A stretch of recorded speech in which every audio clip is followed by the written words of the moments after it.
काल कोल्हापुरात ज्या पद्धतीनं आपल्या सर्वांनी पेपर बघितला, आपल्या सर्वच वृत्तवाहिन्यांवरती जी बातमी झळकली, ही कोल्हापूरकरांच्यासाठी किंवा आम्हा लोकांच्यासाठी सुद्धा खूपच अतिशय धक्कादायक आहे. आमच्याच विभागातला एक माजी अधिकारी जर अशा पद्धतीचं काम करत असेल तर ते खूपच गंभीर आहे. परंतु मी आपल्याला सांगतो की ही सगळी प्रक्रिया अनेक वर्ष अनेक ठिकाणी चालली आणि याच्यावरती जोपर्यंत गंभीरपणाने आम्ही काम करणार नाही तोपर्यंत अशाच पद्धतीचे प्रकार चालतील. म्हणूनच विधिमंडळातल्या दोन्ही सभागृहातल्या सदस्यांनी, विशेषतः विधानसभेमध्ये आणि विधान परिषदेमध्ये सुद्धा याच विषयावरती PCP ऍक्ट प्रभावीपणाने वापरणं, अशा पद्धतीनं स्त्री भ्रूण हत्या रोखणं आणि मुलींचा जन्मदर वाढवणं यासाठी अतिशय गंभीरपणानं सर्वच सन्मान्य आमदार महोदयांनी विधान परिषद आणि विधानसभेमध्ये आम्हा सगळ्यांना सूचना दिलेत.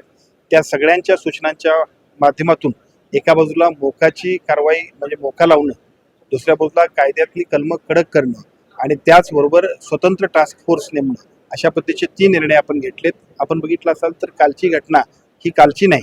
आम्ही सगळ्यांनी सातत्याने ज्या सूचना देतो त्या सूचनेतला पहिला टप्पा आहे. अजूनही बरीच नावं आहेत की जी सगळ्या नावांपर्यंत आम्ही पोहोचणार आहोत.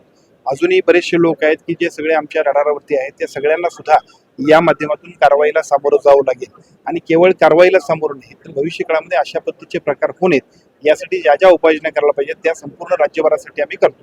खरं तर या प्रकरणाचे फास्टॅगमध्ये प्रकरण न्यावं आणि डॉक्टरला फाशी द्यावी अशी देखील माध्यम महिला मंडळाने मागणी केलेली आहे. साहजिकच आहे, प्रत्येकाची भावना ही अशीच असणार आहे. कारण मला सांगा 200 आणि 250 जर अशा पद्धतीची कृत्य ते करत असतील तर ह्या सगळ्या गोष्टीबद्दल कुठल्याही सामान्य नागरिकाला सुद्धा मन सुन्न करणारी घटना आहे आणि म्हणूनच आम्ही मोका खाली या सगळ्या लोकांना सुद्धा घेण्याबद्दलच्या पद्धतीचे काम करण्याचा निर्णय घेतोय.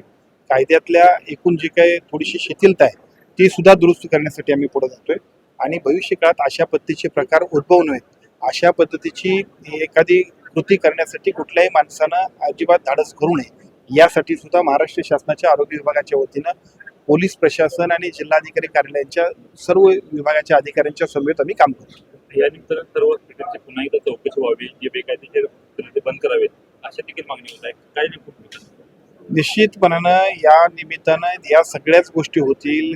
खरं तर PCP ऍक्टच्या बद्दलची परवानगी घेतली नव्हती, हॉस्पिटलचं रजिस्ट्रेशन झालेलं नव्हतं आणि तरी सुद्धा त्यांचं काम सुरू होतं. हे एका बाजूला त्या डॉक्टरांच्या दृष्टीनं, दुसऱ्या बाजूला आमच्या विभागाच्या दृष्टीनं सुद्धा चुकीचं आहे. त्यामुळं याच्याबद्दल सुद्धा एक धडक मोहीम आम्ही घेऊ. परवानग्या घेणं, राईट मॉनिटरिंग आणि सूचनांप्रमाणे काम करणं हे ते अपेक्षित आहे. या दोन्ही गोष्टींमध्ये एका बाजूला त्या संबंधित हॉस्पिटलनं आणि दुसऱ्या बाजूला आमच्या यंत्रणेतल्या सुद्धा काही लोकांनी दुर्लक्ष केले. दोन्हीवरती सुद्धा कारवाई होणार. शोकांतिका आहे की अशा पद्धतीने मुलींना गर्भातच मारलं, यासाठी कोणती जनजागृतीसाठी मोहीम राबवली जाणार आहे का? अटक होती, परत आरोपी होतो, परत हे सगळे प्रकार चालू होतात.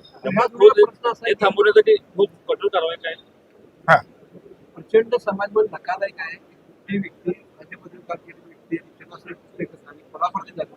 समाजमन धक्कादायक झालेला आहे. काय दुसावं? मी आपल्याला एवढंच सांगतो की आपण एका बाजूला या सगळ्यासाठी अजून चांगल्या पद्धतीनं आम्ही याच्यासाठी खूप चांगल्या पद्धतीनं आपण ऑनलाईन आम्ही सगळ्या लोकांच्यासाठी या सगळ्या माहिती देणाऱ्यांसाठी, ज्याला खबरे म्हणतोय आपण, त्या खबऱ्यांसाठी सुद्धा 1 लाख रुपयाचं बक्षीस दिलेलं आहे.